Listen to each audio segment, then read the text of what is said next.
তেওঁলোকৰ পুলিচ কাছাৰী শেষ হোৱাৰ পিছত তেওঁলোকে জুডিচিয়েল কাছাৰী পঠোৱা হৈছে 14 দিনৰ কাৰণে সিমানেই আছে বেলেগ একো নাই কোন জেলৰ পাৰ্টিকুলাৰ অৰ্ডাৰ দিয়া হোৱা নাই police as per their police choice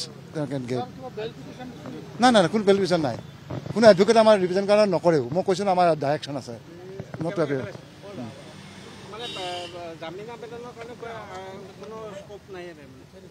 আবেদনৰ কাৰণে কৰিব কৈছোঁ ন দেয়াৰ ইজ এ ৰাইট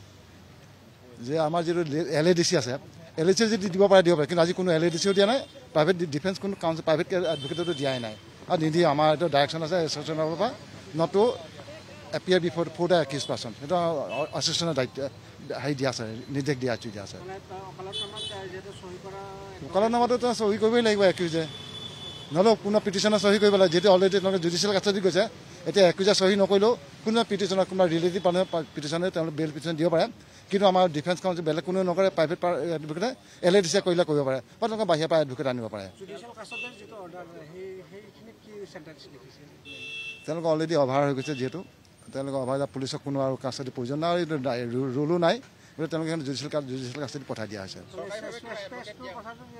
চৰকাৰী এডভোকেট এতিয়ালৈকে দিয়া নাই এতিয়া আমি ৰিপ্ৰেজেণ্ট কৰি আছোঁ সুইটেবল প্লাছ আৰু suitable as per the choice of the investigation officer CID